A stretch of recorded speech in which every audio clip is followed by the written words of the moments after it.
The Gemara in Kedushin teaches that Hanani, Mishael, and Azariah, whom we are told were willing to give up their lives by entering into the furnace in Nebuchadnezzar's castle in order to demonstrate their love for Hashem and their willingness to die al Kiddush Hashem.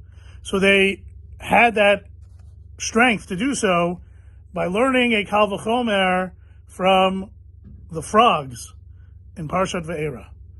Hanani, Mishael, and Azariah said to themselves, if frogs, who are not commanded to give up their lives al pi Kiddush Hashem, and yet we are told that the frogs during the plague of Tzfardea went everywhere in the Egyptian home, under the rugs, into the stoves, and into the closets, some of whom died in the process because they went somewhere where they were cooked.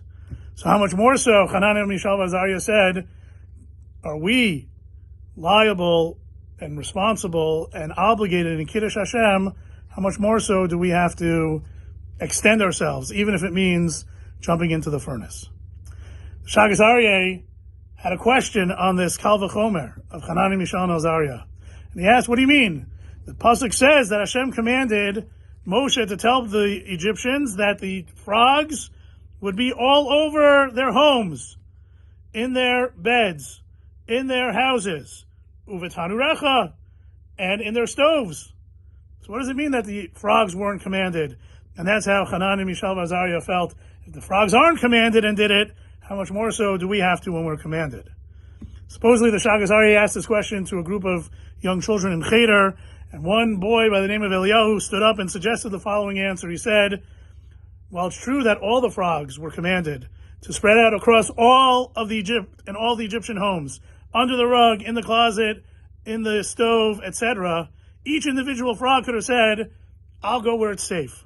I'll go in the closet. I'll go in the bookshelf. I'm not going to be the one that jumps into the pot on the fire, even though that was Hashem's command.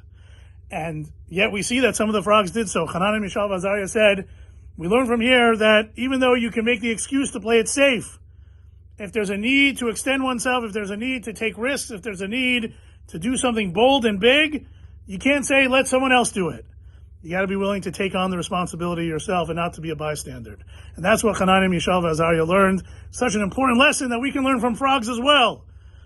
That when there's something that is needed to be done, something big, we don't leave it to someone else. We don't say there's lots of people in this shul, there's lots of people in this community, there's lots of people in this world, let someone else do it. If we know that there's a need and we know that we can fill that need, then we have to step up like the frogs and thereby create Kiddush Hashem. Wishing everyone a wonderful Shabbos.